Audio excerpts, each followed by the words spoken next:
What's going on, guys? I'm outside the theater right now to see a new horror film called The Ritual, and The Ritual is a new film about an exorcism, and while we seem to get an exorcism movie every summer lately, what gets me excited about this movie is actually the casting, because this film is about two priests that have to set aside their differences in order to perform this exorcism, or ritual, as the movie is titled, and the movie stars both Al Pacino and Dan Stevens as the priests having to perform this exorcism. And of course, Al Pacino has been in so many great things in the past, and recently Dan Stevens has been in so many fun horror films, so I'm hoping for some great performances. I'm hoping for a scary horror movie. I'll let you guys know what I think about The Ritual when I get out of the theater.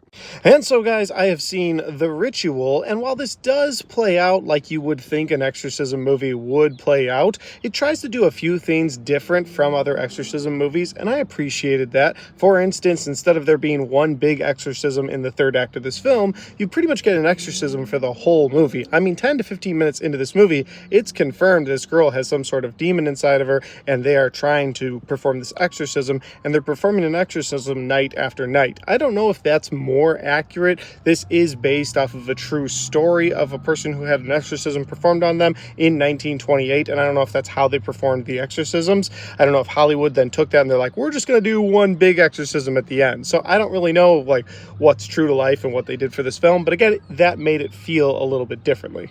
My biggest positive coming out of this movie is what I thought it would be going into the film, and that would be the performances out of both Dan Stevens and Al Pacino. Dan Stevens plays a younger priest who is firm in his faith, but he's not necessarily completely sold on the idea that this girl needs an exorcism. And then you have Al Pacino, who's been an exorcist for a long time, has been a priest for even longer, and he 100% is sold on this girl needing an exorcism. So that's the sort of difference that the two of them have to put aside throughout this film. And again, I think their performances were the best thing about this movie. On the negative side, this is very much so paint by numbers when it comes to your exorcism movie. You have somebody who's not 100% on board with the exorcism, while you have someone else that's very on board with an exorcism. You have a girl possessed by some sort of demon, and then it starts doing crazy stuff to people. While they did try to throw some new things in there, like people being haunted at night by different things and maybe even different entities, I wish they'd explored that a little bit more, because at the end of the day, again, it felt very paint by numbers. By the end of the third act, I was like, yeah, that's pretty much like every exorcism movie I've seen before.